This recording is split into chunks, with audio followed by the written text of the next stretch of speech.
Bonjour, ravi de vous retrouver dans Lumière Intérieure. Cette semaine, j'ai la joie, le plaisir et l'honneur de recevoir une grande comédienne de théâtre, également actrice, écrivaine.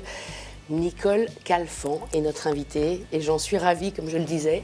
Bonjour Nicole Calfan. Bonjour, merci de m'avoir invitée. Très heureuse de vous recevoir dans Lumière Intérieure. Sur KTO, c'est la première fois. Oui. Je vais faire une petite prière avant l'émission. Voilà. C'est vrai, vous l'avez faite? Oui. Prière de... Non, j'ai dit juste que tout se passe bien. Et quand vous priez souvent? Oh, je prie tous les dieux de l'univers. Moi, j'ai un parcours d'une très grande infidélité religieuse. Vous avez vu, on est tout de suite dans le sujet. Ah bah là, on est tout de suite dans le sujet. C'est-à-dire que j'étais parfois catholique, je suis de religion juive par mes deux parents. Je suis une parfaite ashkénaze, polonaise par ma maman, russe par mon père. Et puis après, je suis devenue un peu bouddhiste. Après, j'ai suivi Arnaud Dujardin, que je trouvais extraordinaire, Mathieu Ricard, parce que j'ai la curiosité de ça et que je ne pourrais pas vivre sans spiritualité. Alors je cherche. Vous cherchez toujours? Oui. Toujours pas trouvé? Ou est-ce que vous êtes revenu vers votre religion? Je suis revenue vers mes origines depuis le 7 octobre. Depuis le 7 octobre. Bien sûr, l'attaque du Hamas en Israël. On reviendra bien sûr sur vos origines. Pour démarrer, on va parler de votre actualité du moment, puisque la série va démarrer en février. C'est donc une nouvelle série très moderne, diffusée donc à partir du 7 février sur France 2. Oui. Tout cela, je te le donnerai, où vous incarnez une marquise.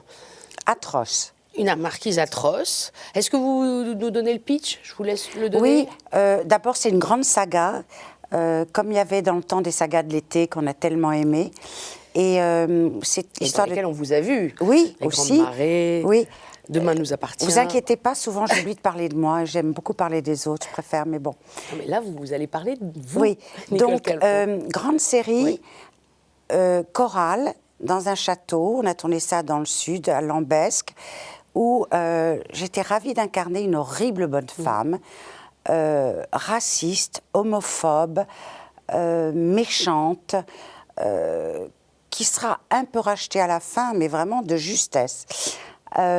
Et j'ai joué ça avec une conviction incroyable, parce que moi j'adore bouger, j'aime bien être là où on ne m'attend pas, et puis surtout parce que j'avais un metteur en scène merveilleux, Nicolas Guichetot, qui m'a vraiment très très bien dirigée, et j'ai beaucoup de plaisir à jouer cette horrible marquise. Et vous la jouez très bien, on va vous regarder. Merci. La jouer. Oui. On regarde. Ah bon?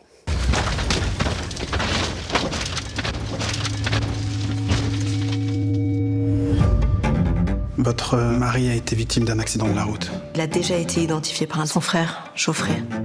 Aymeric ne voit pas sa famille depuis 20 ans. Votre mari et sa famille sont des gens extrêmement importants dans nos collines. Je suis le mari d'Aymeric, madame. Jamais un Fabre de Castelmore ne s'abaisserait à une union si révoltante. Je désigne comme seul et unique légataire mon bien-aimé époux, Manuel Ortigoza. Sans votre signature, plus rien ne peut se faire. Tout sera figé. J'ai partagé 12 ans de la vie d'Aymeric et j'ai jamais entendu parler du domaine. Bonjour, lieutenant Saugier. Je suis son mari. Son mari. Et il avait des ennuis en ce moment? C'est quoi ces questions-là? Je suis absolument certain qu'une bagnole l'a balancé dans le décor. Le procureur s'est empressé de classer tout ça comme un accident. Il savait qui graissait la patte, ces enfoirés. Paix à son âme. Voilà, Nicole Calfan, en horrible marquise. Alors racontons plus, je disais une série très moderne, puisqu'il s'agit quand même d'un couple d'homosexuels. Vous avez tout à fait raison, voilà. Et ça aurait été vraiment dommage de ne pas l'évoquer. C'est l'histoire d'un célèbre écrivain homosexuel qui s'appelle Manuel Ortigoza. Qui a fait un malheur avec ce roman, et qui est venu d'ailleurs nous voir sur le tournage. Et c'est très moderne, en effet, très contemporain, parce que c'est le mariage de deux garçons qui s'adorent, homosexuels donc, et cette marquise ne supportera pas cette situation. Donc déjà, ça c'est le début de la série, avec des intrigues, des meurtres, etc. Mais oui, c'est moderne. Absolument. On raconte un peu davantage le... Non, vous verrez. Bon, voir s'il y a aussi Bruno Solo, qui Oui, incarne il y a Bruno un Solo, il y a gendarme mon ami. homophobe, justement. un peu, Bruno Solo a un rôle formidable. Lui, il va chercher et trouver pourquoi il y a tous ces meurtres, ces C'est une intrigues. vraie saga familiale, hein, comme on Oui, l'aime. il y a Annie Gregorio qui joue ma soubrette, qui est absolument délicieuse. Il y a Aurélien Wink. Et voilà, et on était comme en vacances ensemble. Mais ça, c'est pour ça que j'adore les longs tournages, parce qu'on a le temps de s'apprivoiser.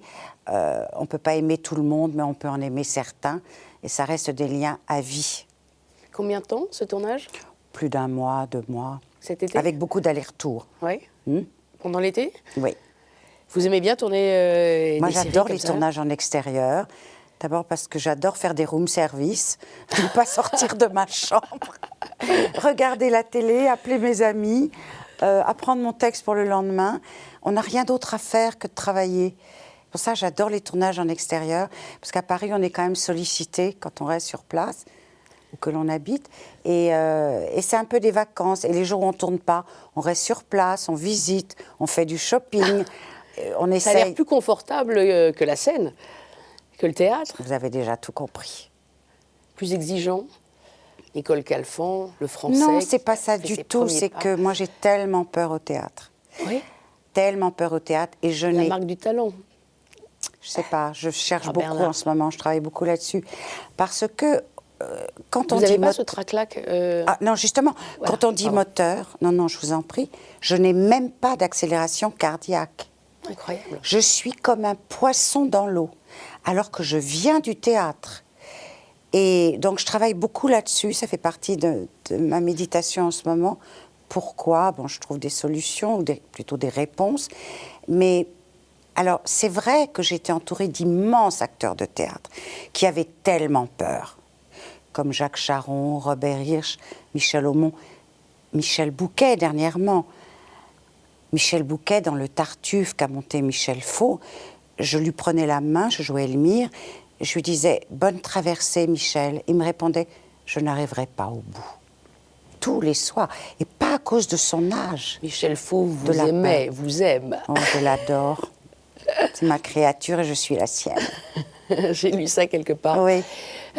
Donc voilà, le problème du théâtre, il y a des acteurs qui rentrent sur scène, je ne vais pas dire comme s'ils entraient dans un bistrot, je n'irai pas jusque-là, mais qui ont un peu peur au début et après ça passe. Moi, j'ai tout le temps peur. Qui t'épluche jusqu'à la oui. fin. Et j'ai vu une interview de Jean-Louis Trintignant il n'y a pas longtemps, ça m'a un peu consolée, qui disait « J'ai peur avant, j'ai peur pendant et j'ai peur après ». J'ai trouvé ça extraordinaire, je me suis sentie moins seule. C'est incroyable, étonnant en plus, une comédienne de votre trempe sais qui a pas. tellement joué de rôles. Oui, mais vous savez, c'est Et justement, vous avez peut-être... trouvé les réponses comme vous cherchiez, vous Je essayez. cherche... Oui, il y en a plein. Lesquelles? Mais Est-ce que ce vous qui est, pouvez en je vais livrer vous en parler. Mais ce qui est fou, c'est que c'est peut-être là où je suis la meilleure. Le théâtre. Je le dis parce que j'ai l'âge de dire ce que je pense. Mais que c'est là où je souffre le plus. Alors, C'est une vraie interrogation. Les réponses... Est-ce qu'on est meilleur quand on souffre plus? Ben moi, j'aimerais bien entrer sur scène et avoir beaucoup plus de bonheur que de peur. Et c'est mon but et c'est ce que je vise. Mais j'y arrive pas toujours. Les réponses, vous voulez? Moi, je suis quelqu'un de... Je suis très à l'aise comme ça devant vous. Et je suis très à l'aise dans la vie. Et j'aime les gens, tout ça. Mais il y a des jours où j'ai pas envie qu'on me regarde. Alors évidemment, quand on joue au théâtre, il faut être exposé. Et quelquefois, ça me coûte énormément de sortir de chez moi et d'aller jouer. Et j'ai pas envie d'être exposée. Alors, évidemment, vous avez signé un contrat, il faut y aller. Il y a ça, il y a peut-être de l'ego que je me cache, peut-être. Et puis j'ai parlé avec Mathilde Seigné il n'y a pas longtemps, parce que j'ai beaucoup joué avec son grand-père au Français. Louis Seigné, on a parlé de trac, elle ne l'a pas du tout. Quelle chance. Et elle m'a dit, mon grand-père m'a dit que c'était se soucier du jugement des autres. Or moi, ça m'est égal. Donc je pense que je me soucie beaucoup trop du jugement des autres. C'est une de mes réponses. Et peut-être un trac de performance aussi, Ouais, soi-même, mais c'est-à-dire que j'ai toujours été comme ça. Je joue ma vie quand j'entre sur scène. Je fais la messe, moi. Donc, c'est compliqué. Et le cinéma, Ah, mais je suis tellement heureuse de tourner. c'est la même chose que... Aucun problème. Aucun problème. Aucune appréhension. C'est fou parce que je suis une actrice de théâtre. C'est ça Et qui est vous incroyable. préférez le théâtre? Je sais plus. Ah. Je Vous vais en préférez la refaire, douleur. forcément. Je vais en refaire, mais Est-ce qu'il ça faut me souffrir coûte. pour être heureux? Voilà. Disons que je suis à un âge où j'ai des beaux projets de théâtre. J'ai cette chance, parce qu'il y a des acteurs qui restent chez eux, hein, qui n'ont pas de travail. Mais il faut que j'arrive à me câliner, à me trouver une joie supérieure à celle de la peur pour aller jouer. Alors, peut-être ça vous semble banal, parce que regardez Jacques Brel, il vomissait avant, il a arrêté d'ailleurs à cause de ça. Moi, quand je jouais le Tartuffe au français, et que je plongeais plutôt aux genoux de Jacques Charon, et je disais, mon père ne m'emmenait pas dans un couvent, tous les soirs, je sentais un petit morceau de son manteau qui sentait le vomi. Parce qu'il vomissait avant d'entrer en scène. Ça me rassurait, vous ne pouvez pas savoir. Moi, j'ai jamais vomi, mais je me disais, ce grand sociétaire qui m'a fait entrer au français, et il a si peur que ça. Alors, est-ce qu'il faut garder ça à l'état de mystère? Peut-être aussi. Je ne sais pas.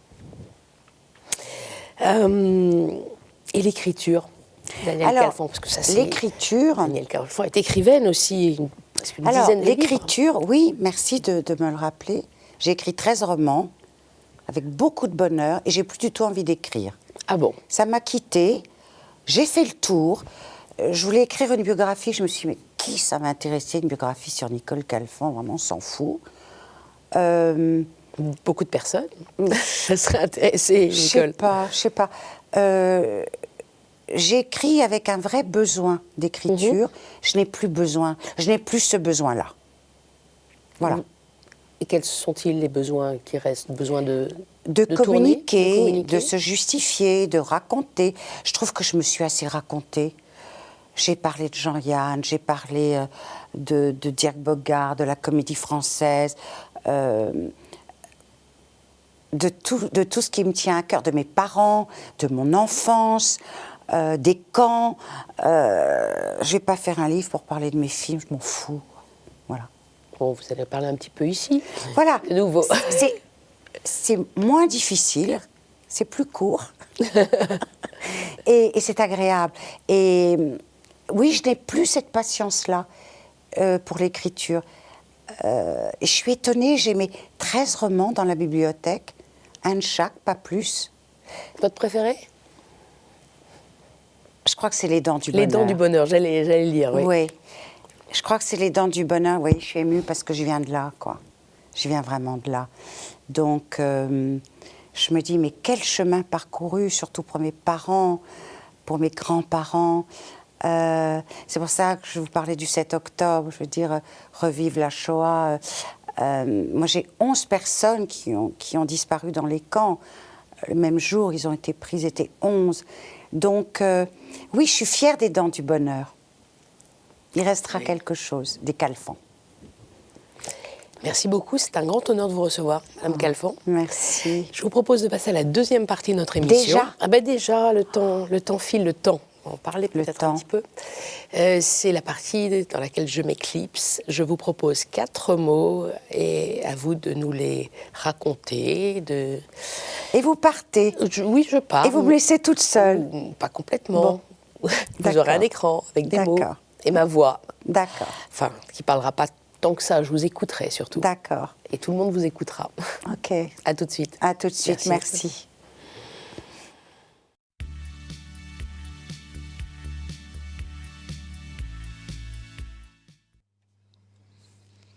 Nicole Calfon, est-ce que vous êtes bien?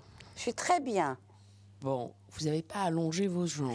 Oh, je vais peut-être le faire, Oh, bah tiens. tiens. Mais je vais remonter pour pas qu'on voit trop mes chaussettes. Voilà. Sentez-vous comme à la maison. Vous avez souvent les jambes étendues? Je suis très bien. Bon. Alors, je vous propose mon premier mot, qui va sans doute résonner. C'est le mot ingénu. Ah ben oui. Je crois que maintenant les gens ne savent pas ce que c'est qu'une ingénue, mais à l'époque, quand je suis rentrée au Français en 68, on cherchait une ingénue. Et donc c'est même pas une jeune première, c'est plus jeune qu'une jeune première. Donc j'étais la parfaite ingénue du Français pendant 5 ans et dans beaucoup d'articles, on me traite d'ancienne ingénue. Voilà. Ça vous dérange? Un peu. Oui. Vous préfériez lire quoi? C'est-à-dire, c'est comme j'ai eu presque tout le temps des critiques, presque toute ma vie, ça a changé, où on disait la ravissante Nicole Calfan. Et ça m'embêtait, vous ne pouvez pas savoir. J'aurais préféré qu'on dise qu'est-ce qu'elle est bien comme comédienne. Puis après, je me suis dit, mais j'ai de la chance, si je suis ravissante, tant mieux. Mais ça m'a beaucoup dérangée. Vous avez toujours été une femme moderne. Oui, je pense. Oui. Ingénue, bon, c'est vrai que vous avez déjà raconté votre histoire, mais racontez-nous là encore un petit peu ce démarrage au Français, et puis même avant, pourquoi cette voie du théâtre, le conservatoire? Mai 68, donc vous n'avez pas pu passer le fameux concours de sortie d'ailleurs. Oui, parce qu'en 68, moi j'avais qu'une idée, c'était de passer mon concours et je n'avais aucune envie de jeter des pavés boulevard Saint-Germain. Ça ne m'intéressait pas du tout, moi je voulais faire du théâtre. Et j'étais en 2e année de conservatoire, le conservatoire s'est arrêté, il n'y a pas eu de concours, et donc je ruminais. Je voulais être une ingénue. Et donc j'ai su par des relations de mes parents qu'ils cherchaient une ingénue à la Comédie Française, et j'ai été en fait briseuse de grève, puisque je me suis présentée sur la scène du Français avec 3-4 camarades, que j'ai passé une scène du Barbier de Séville de Beaumarchais, et que je suis rentrée, voilà, en tant qu'ingénue, et j'ai gagné 1 an de conservatoire quand même, en tant que briseuse de grève. Bravo. Oui. Et puis ensuite, ça a été le Français 6 ans. Oui, et puis aussi... La Comédie Française. Oui, et puis aussi en parallèle, l'été d'avant, il y a eu ce rôle magnifique d'ingénue de Pierre Etex, Le Grand Amour. C'est-à-dire que j'ai eu un été de rêve. J'ai tourné mon premier film à Tours avec Pierre Etex et Annie Fratellini. Ce film a fait l'ouverture de Cannes, hors compétition.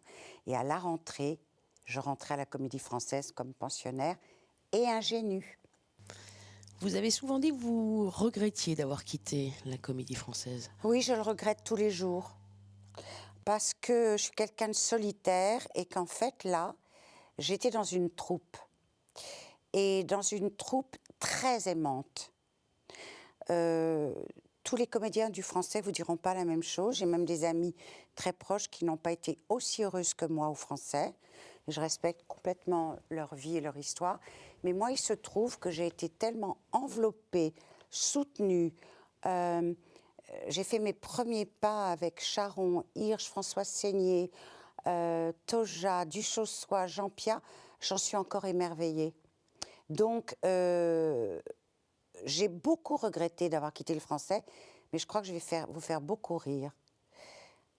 En regardant un reportage sur les Beatles l'autre soir, j'ai compris pourquoi j'avais vraiment quitté le Français.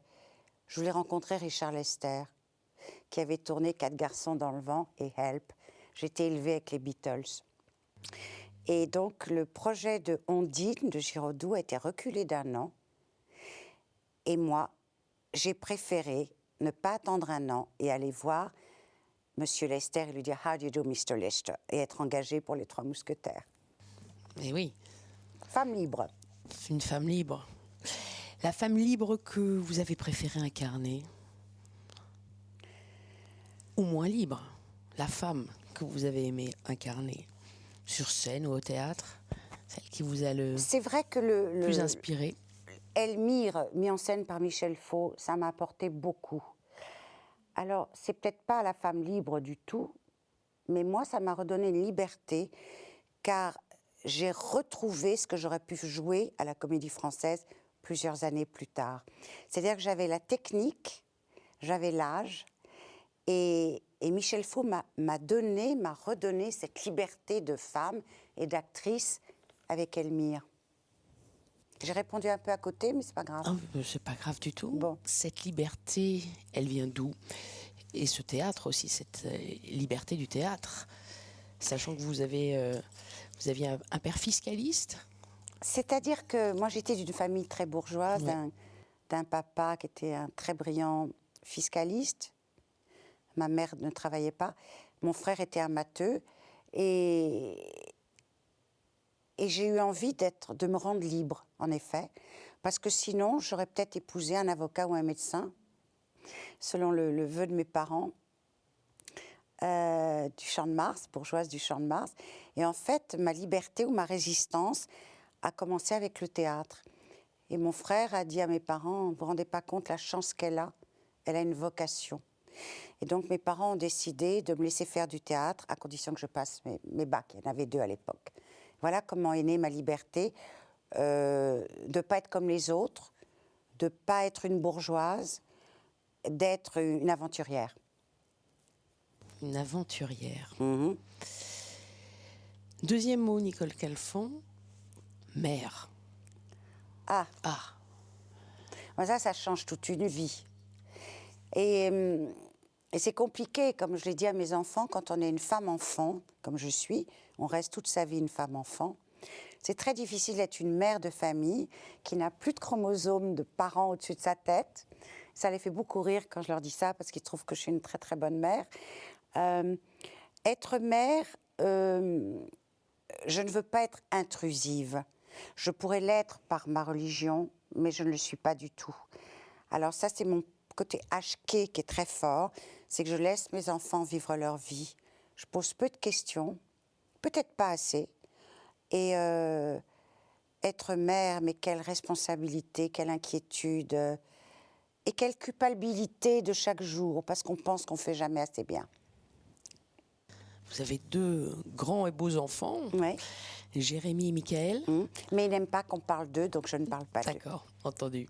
Mais qui ont suivi quand même un peu les traces de leurs Oui, parents oui, ce sont 2 grands artistes. 2 grands artistes. Voilà. Et votre mère? Ma mère. Alors ma mère... Rosa. Ma mère, je ressemble beaucoup physiquement. J'ai ses ongles. Elle avait de très belles mains, ma maman, très beaux yeux. Elle était plus grande et elle a beaucoup souffert de la guerre et mon père a été son sauveur. Il lui a interdit de porter l'étoile jaune. Il lui a dit, tant que tu seras avec moi, tu ne porteras pas l'étoile jaune. Il a protégé toute sa famille. Et ma mère s'appelait Rosa. Et Rosine, comme par hasard, j'ai beaucoup joué Rosine du Barbier de Séville. Et ma mère était une mère très très douce, pas intrusive non plus du tout, un peu soumise, ce que j'ai pas voulu être de toute ma vie. Une femme insoumise qui a d'abord eu une rencontre marquante avant d'épouser François Valéry, on le sait, celle avec Jean-Yann. Oui, vous savez, c'est très curieux parce que seulement depuis 1 an, j'ai fait le deuil. Il m'a fallu beaucoup de temps. Même en étant mariée et heureuse, même en étant mère de famille, je n'arrivais pas à couper. Et d'un seul coup, je me dis, mais est-ce que c'était vraiment ma vie ? Est-ce que c'était vraiment moi, là, sur ces photos ? Est-ce qu'on s'est vraiment aimé ? J'ai tout oublié. C'est incroyable. Ou alors, ça s'est complètement incarné là-haut, c'est possible. Mais enfin, je ne fais plus partie de sa vie, qui était magnifique. Je me suis détachée, voilà. Oui, c'est curieux ce que vous dites. Oui, mais il y a eu tellement profond. d'amour et tellement de dépendance affective. Et j'ai grandi, j'ai travaillé et j'ai passé beaucoup d'épreuves comme plein de gens. Et je l'ai toujours en photo chez moi, il est partout. Mais je ne souffre plus ni de l'avoir quitté, je n'ai plus de culpabilité, c'est moi qui l'ai quitté, ni de l'avoir aimé. J'ai l'impression que c'est une autre vie qui a très très longtemps, en fait. Voilà. Si je suis réaliste, je me dis que c'était une autre vie. La culpabilité s'est envolée ? Oui, Ou oui, ce parce lien de que dépendance ? oui, il y a eu une très forte culpabilité parce que j'ai quitté cet homme pour personne d'autre. Je vous ai dit tout à l'heure aventurière. Je voulais être libre. je voulais savoir ce qu'était la vie, parce que je l'avais connu tellement jeune, à 22 ans. Et j'ai vu ce que c'était sans lui, et ça a été très dur. Donc j'ai beaucoup culpabilisé de lui avoir fait de la peine. Et je sais que c'était une vraie comment on dit, on peut couper, réciprocité des sentiments. Ouf, j'y suis arrivée. Réciprocité. Réciprocité, je ne crois qu'à ça. La réciprocité des sentiments. Puis vous savez, il a eu une vie après moi aussi. Quand on faisait des émissions sur Jean-Yann, il y avait plusieurs femmes. Quand on l'a enterré, il y avait au moins 3 veuves. Vous voyez, je suis devenue clairvoyante. Mais c'est une période de ma vie exceptionnelle. Il m'a faite, cet homme. Il savait qui j'allais devenir. Il avait cette intelligence-là. Vous saviez que vous alliez le quitter? Si je savais ou s'il savait. Vous. Alors, j'ai des amis très proches qui m'ont dit que il s'est pas beaucoup battu pour me garder parce que je l'ai quitté pour personne. Et si je l'avais quitté pour quelqu'un, il se serait battu.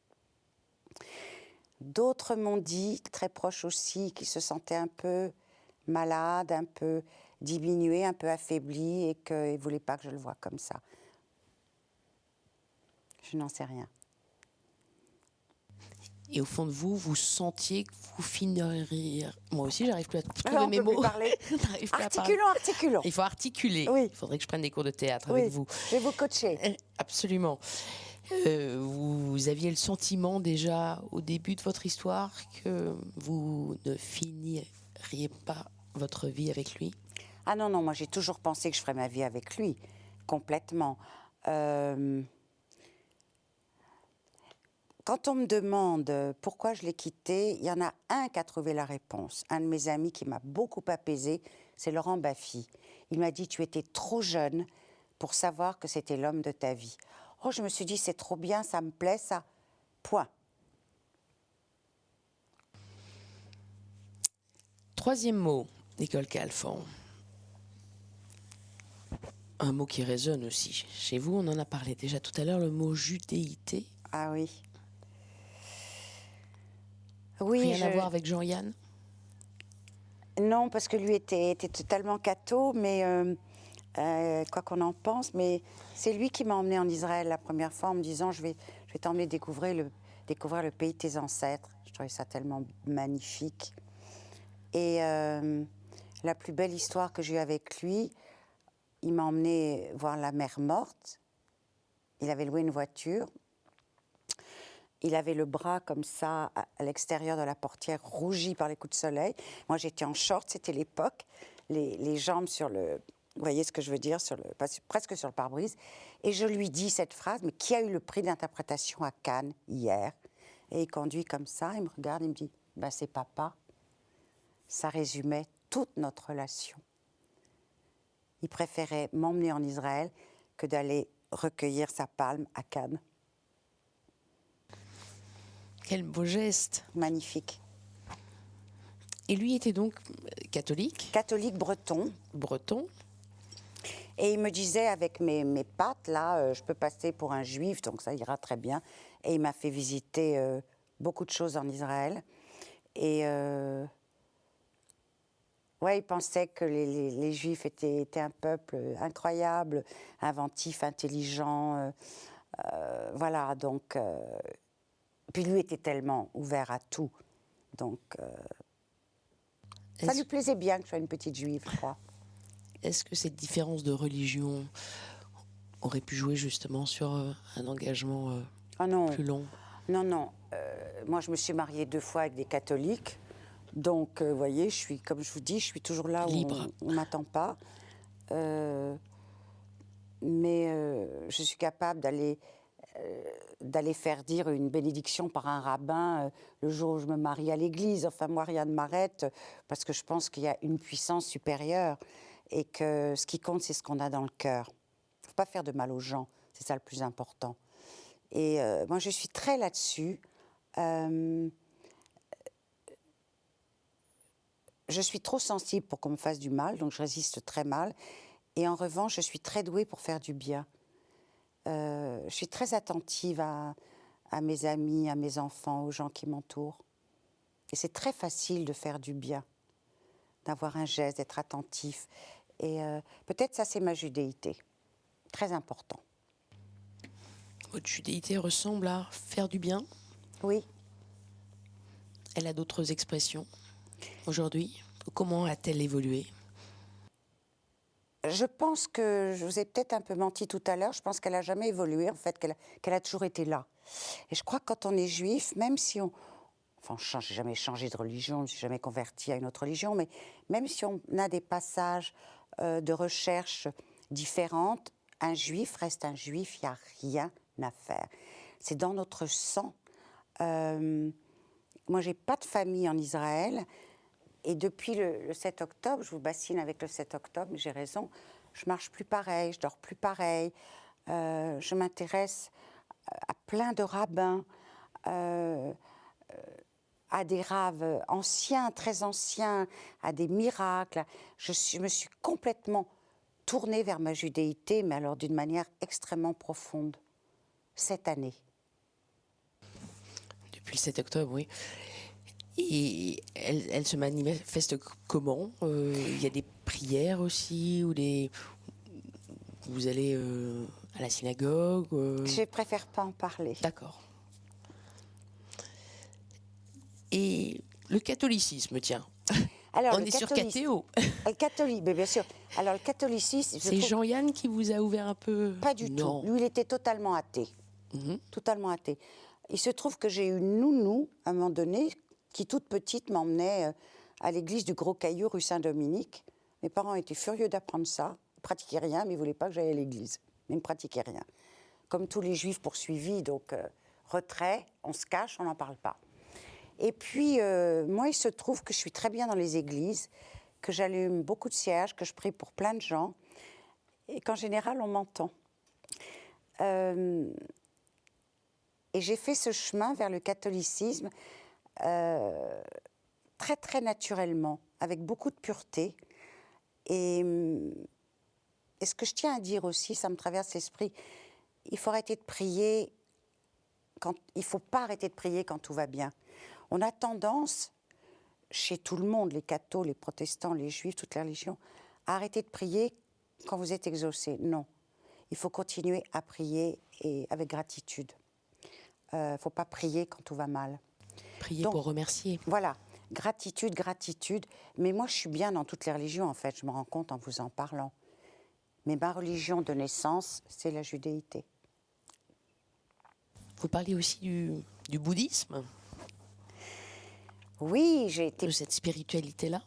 Oui, j'ai été passionnée par des expressions en sanskrit, taptamasi, ça veut dire je suis cela, la réincarnation, qu'il y a aussi chez les Juifs, hein, qu'il y a aussi dans la Torah.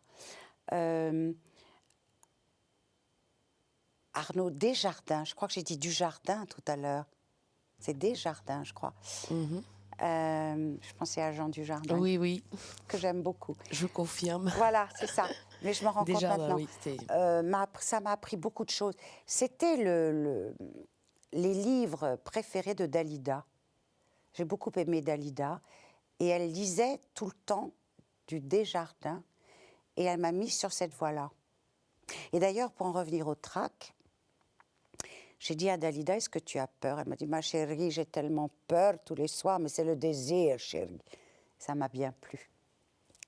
Vous aussi, le désir? Je ne sais pas. Pour elle, c'était le désir. Le désir, on l'entend beaucoup sur les divans des psychanalystes aussi. Oui. Vous êtes un peu en position. Vous les avez fréquentés, ces divans, Nicole Calfan?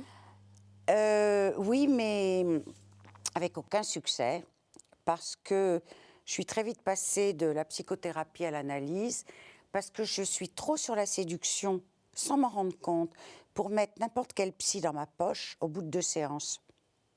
C'est-à-dire? C'est-à-dire à les faire sortir de leur rôle. C'est vous qui les analysez, en somme. Oui, mais je le dis Vous avez la posture en disant ça. Je le dis sans aucune prétention, mais ça m'est quand même arrivé 2 fois, 3 fois. Et là... Et il vous paye ensuite? Et je les paye très très cher, moi. Et trop cher. Et après, je me dis, ah, ça y est, il est sorti de son rôle, il m'a parlé de sa partie de tennis qu'il a fait hier. Et c'est fini. Et vous en changiez? Ou j'ai arrêté. Vous en avez pouvez vu... comprendre ça? Oui. Vous en avez vu plusieurs? 3. Et puis j'ai trouvé ça, par moments, presque menaçant, comme dans une secte. Je suis tombée sur une analyste un jour qui a osé me dire, si vous ne venez pas au rendez-vous mercredi prochain, il se cache derrière ça quelque chose de beaucoup plus grave. Et ma mère est tombée malade à ce moment-là, et ça m'a terrorisée. Et je ne suis jamais retournée chez elle. Vous comprenez ce que je veux dire? Je comprends. Voilà. Je comprends que vous n'y soyez pas retourné. Voilà. Ouais. Il faut rester dépendant, il faut être à l'écoute, mais certains psys ont une réelle influence sur leur sujet. Transfert contre transfert. Et là aussi, oui, vous êtes une femme libre. Oui. Vous êtes libérée des psys. Oui, parce que c'est pas mon truc, en fait. Et puis, je vais vous dire, j'ai écrit les bouquins, on en a parlé tout à l'heure. Si c'est pour m'installer dans un fauteuil et qu'on me dise, alors, votre enfance, j'ai pas envie de recommencer. Je suis trop vieille pour ça. Je sais où j'en suis, je sais à peu près les failles, ou trop d'amour, ou pas assez d'amour. Vous voyez, enfin, je connais mon enfance. Quand on me dit « Ah, votre papa a dû être si, ah, votre maman », ça me fatigue parce qu'ils étaient comme ils pouvaient être. Et j'ai jamais manqué d'amour. Maintenant, à moi de vivre avec. Mais j'ai plus envie, j'ai plus le temps de remonter à ma petite enfance. C'est trop tard. Dernier mot, Yes. Nicole Calfon. Yes. Au-delà. L'au-delà. Je suis un peu au-delà déjà, moi. Je ne vais pas vous faire peur, mais je ne suis pas très ancrée. Je ne suis pas très sur terre. J'ai quelques amis qui le savent. Par exemple, si je vois un arbre qui est magnifique, si on ne me dit pas « Regarde le cerisier en fleurs comme il est beau », je ne le verrai pas. C'est très curieux. Je ne suis pas ancrée. Alors, j'ai une psy très intelligente qui m'a dit que j'étais arborescente. Moi, j'étais contente d'apprendre un mot nouveau. Alors, arborescente, c'est que je ne peux pas me fixer et que mon intention est toujours prise à droite, à gauche. C'est pour ça que j'ai du mal à prendre mes textes, que j'aime les gens, que je donne trop vite. Je suis arborescente par rapport aux gens, eux, qui sont séquentiels. Séquentiel, ça veut dire ce que ça veut dire. Donc, l'au-delà, je ne dis pas que je le connais, j'adorerais, mais un, j'en ai pas peur du tout. 2, il est empli d'âme que j'aime et que je ressens. Et je m'en sens... J'ai pas du tout peur de mourir. Je me sens... je pense que je serais bien là-haut. Vous dites que vous êtes empli d'âme. Sous quelle forme vous communiquez? Oui, je communique, je rêve beaucoup, je retrouve des tas de gens. Quand j'ai peur de quelque chose, je peux entendre une voix qui me dit « garde ta confiance ». Enfin, c'est incroyable. Je suis très, très réceptive à tout ça. Et donc, oui, je suis une bonne patte pour là-haut. Oui, je suis une bonne cliente. Vous êtes réceptive aux signes? Oui, je suis aussi. réceptive aux signes, mais je suis aussi du signe du poisson. Du poisson. Ce qui veut tout dire. Et je suis très réceptive aux signes, j'en vois toujours, quelquefois un peu trop. J'ai un instinct incroyable qui s'est forgé avec les années, qui ne me détrompe presque jamais. Mais c'est fou, c'est fou. Et ça me fait gagner du temps. Et oui, je vois beaucoup de signes. Mais les signes, on peut dire elle est un peu folle, elle voit des signes. Non, c'est l'instinct qui m'intéresse. J'ai un bon instinct. Je sais, par exemple, ce que quelqu'un va me dire avant qu'il l'ait dit. Je peux prononcer sa phrase avant. J'ai de l'instinct. Qu'est-ce que je vais dire maintenant? Eh bien, qu'est-ce que vous allez dire? Qu'on a fait une bonne émission. Non, pas encore. Ah, elle n'est pas finie. Bon. Pas tout à fait. Alors. Non, non, on est toujours sur le mot au-delà. Ah, on est toujours sur au-delà. Ah oui. Vous êtes un peu psy, hein. Au-delà. Alors, c'est Au-delà un des double mots. sens. Parce que au-delà, ça peut aussi me sauver de tracas. Je me dis, oh, mais il faut voir au-delà. Vous voyez? Il faut voir plus haut, il faut voir plus grand. C'est qu'un petit souci, il faut voir au-delà. Pas mal. Et mais sinon, l'au-delà, oui, donc je suis un peu avec. Je vous dis, je suis pas très ancrée. Et dans l'au-delà, il y a Dieu. Bien sûr. Comment vous le représentez? Les bras ouverts, quel qu'il soit. Vous avez une image de lui? Non, parce que chez les Juifs, il ne faut pas d'image. Mhm. C'est de l'idolâtrie. Alors, je m'empêche d'avoir une image depuis que je suis redevenue juive et je sens de la lumière très forte et beaucoup de chaleur, mais il n'y a plus de visage. Je suis redevenue une très bonne petite juive. Si vous connaissiez la date et l'heure exacte de votre mort, cela affecterait votre façon de vivre? Non, pas du tout. Ça l'améliorerait. Vraiment? Ah oui. Oui, parce que je ferais plein de choses que j'ai un peu de mal à faire. Je suis un petit peu paresseuse, je suis un petit peu trop contemplative. Donc je me bougerais davantage en disant « Allez, allez, il n'y a plus que tant de jours à vivre. » Non, ce serait bien. Vous êtes sûr? Oui. Étonnant d'entendre cette réponse. C'est vrai? Ben, c'est la mienne. Ça m'activerait. Je me dirais « Elle a plus de temps à perdre. » Ça me Avoir un donnerait décompte de comme la ça. vie, de savoir quand je vais mourir. Oh là, je vous ai épaté. Oui. Pour quelqu'un qui a le trac, Oui, mais alors, pas vous du n'avez pas le trac de la vie. Non. J'ai pas le trac de la vie, j'ai pas le trac de vous parler. Je suis très heureuse de faire cette émission. Je suis heureuse d'apprendre des nouvelles choses, de m'exprimer de manière différente sur les sujets qu'on me réclame. En fait, je suis actrice, mais j'aurais pu être autre chose. J'aurais pu être psy, orthophoniste, m'occuper d'enfants. Est-ce que j'étais vraiment faite pour être comédienne? Je ne sais pas. Est-ce que j'ai vraiment envie de me montrer? Je ne sais pas. Même si je me fais belle avant une émission. Mais ça, c'est la femme, c'est la féminité. Je ne sais pas. Et pourtant, on me trouve bonne quand je fais mon métier. Mais quelquefois, je dis je suis une usurpatrice. Je le dis. C'est pas bien de le dire, mais je le dis. Je vois les actrices foncer, me doubler, me bousculer. Je me dis, mais pourquoi faire? Qu'est-ce qu'elles font? Moi, j'aime que la pureté, la douceur. Et je suis dans un métier de fauve. On est dans un cirque.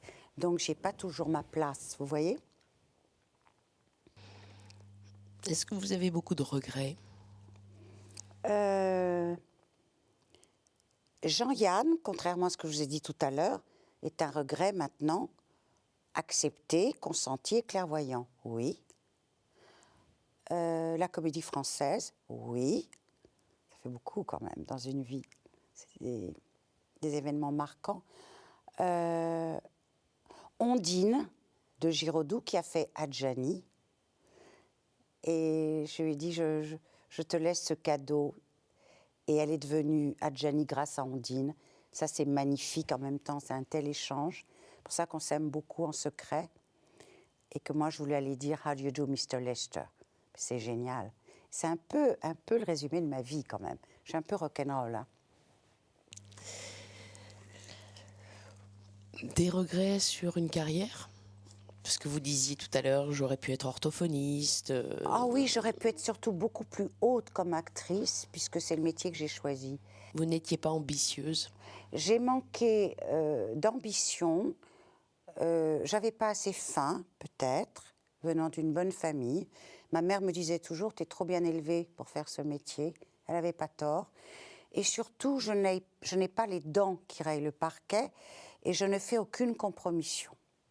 C'est-à-dire qu'il y a beaucoup de rôles qui me sont passés sous le nez quand même. Moi, à 17 ans, quand un producteur dansait avec moi trop serré, un slow pour passer une audition pour un rôle, j'ai pas hésité à le filer une baffe. J'avais 16 ans, 17 ans, sans savoir que c'était un très grand producteur qui me rayerait d'une chaîne pendant des années. Vous voyez, j'étais déjà comme ça. Et donc, je fais pas de compromission. Alors évidemment, quand j'entends mes enfants ou mes amis, j'ai fait une carrière magnifique, certes, mais elle aurait pu être beaucoup plus haute si j'avais pas eu le caractère que j'ai. Je le pense. Pas de regret sur votre caractère? De temps en temps? De temps en temps, oui, trop sensible, trop émotive peut-être. Mais je ne vais pas avoir des regrets parce que j'ai été droite. Non. Merci beaucoup. Merci Nicole à Calfan, vous. je reviens auprès de vous pour la conclusion. Merci pour ce partage. Merci. À tout de vous. suite. Merci.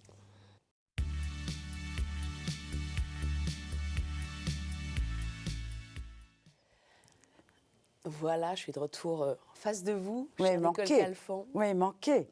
Avec tous ces Vraiment mots jetés comme ça. Non, mais c'est bien parce que... Qui avait pratiqué les cabinets de psychanalyse. Oui, c'est ce que j'allais vous dire. C'était en face à face ou c'était... Face à face. Mais vous êtes très forte. Oh, Si, non, bravo. non. Alors, justement, vous avez senti que vous étiez comme dans un cabinet de psy ou Pas du tout. Pas du tout, quand même. J'étais avec quelqu'un que je ne connais pas, vous, mais que je sens très bienveillant. Voilà.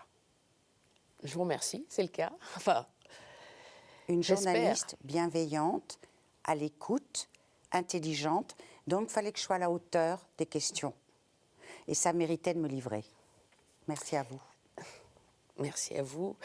Nicole Calfan, parmi les 4 mots que je vous ai proposés, lequel vous a le plus parlé? L'au-delà. Au-delà, le dernier. Ah oui. Vous m'avez étonnée. Ah bon?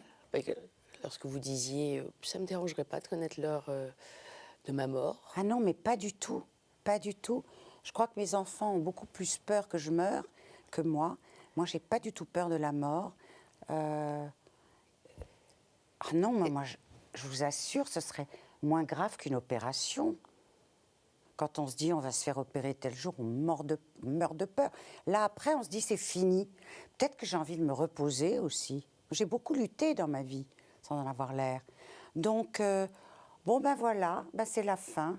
Et comme j'ai pas peur, vous comprenez ce que je veux dire? Non, ça me donnerait plus de vie. Si tout s'arrêtait là, ou dans une semaine, Et alors? vous n'auriez pas peur? Non. Qu'est-ce que vous feriez? Ben, j'ai pas Dans fait les- beaucoup de papier, donc ce sera embêtant. Je ferai un peu plus, mais comme il n'y a pas grand-chose, c'est pas grave. Et quelle est la chose que vous feriez avant de mourir? Si vous aviez justement, si on vous disait que vous mourriez demain. C'est très drôle, ce qui vient de me traverser l'esprit est tellement stupide. Je prendrais un chien, c'est tellement drôle. Pour un jour, le pauvre. Oui, je sais pas, non, mais il trouverait un refuge C'est un peu quelque part. morbide ce que je dis. Pour me tenir compagnie Mais c'est pendant vrai que que je vous meurs. me surprenez par votre Oui, réponse. oui, Donc oui, je c'est d'un seul creuse un coup, peu. je me suis dit... Un chien. Oui, Un parce que chien j'ai qui est si tellement aimé fidèle. les chiens. Je les regrette tellement. Et je me disais, c'était fini, j'aurais aimé avoir ma petite chienne que j'aimais tant dans les bras. C'est peut-être ça. En fait, c'était la rejoindre. C'est ça que je voulais dire. Rejoindre. Rejoindre cette Votre petite animal. boule d'amour. Bien sûr, rejoindre vos les parents, mais ancêtres, vos parents. on perd tellement de gens. Bien sûr. Moi, je suis à un âge où je perds des gens tous les jours en ce moment. Donc, je sais pas, j'étais en train de vous parler, et là, j'ai vu ma petite chienne passer, et j'ai fait comme ça, et en fait, c'était la retrouver. Elle y serait? Ah oui, Elle vous attend ah bah oui. avec. Mais je rêve d'elle encore, mais tous les gens qui adorent leurs animaux rêvent de leur chien. Moi, je lui ai Elle fait... s'appelait comment vous avez- de leurs animaux. Elle s'appelait comment votre. Saba. Saba. Et le savait. vous allez me trouver folle, mais on a dû faire piquer cette petite chienne que j'adorais, et je lui ai juré les yeux dans les yeux, je ne te remplacerai pas. Je peux vous dire que le nombre d'amis, mes enfants en premier, Mamoun, on prend un chien, Je n'ai jamais voulu, je lui ai juré dans ses yeux, je ne te remplacerai pas. Voilà. Promesse tenue. Vous êtes une femme de promesse Oui. tenue. Oui. Femme de parole. Oui. Merci beaucoup, Nicole Calfon. Je rappelle à nos téléspectateurs qu'on peut vous voir dans la prochaine série qui va démarrer sur France 2. Tout cela, je te le donnerai. Tiens, c'est un titre mystique. Voilà, en même c'est un temps. titre mystique. Voilà, tout cela, je te le donnerai, je vous le donnerai. Ah, ça me plaît beaucoup. Oui, c'est vrai. Oui, Bon, on conclut là-dessus. très bien. Comme d'habitude, vous pouvez nous retrouver la semaine prochaine. En attendant, vous pouvez voir le replay de cette émission sur ktotv.com. À la semaine prochaine. Merci beaucoup. Merci Nicole. pour l'élévation, ça fait du bien. Merci. Merci à vous.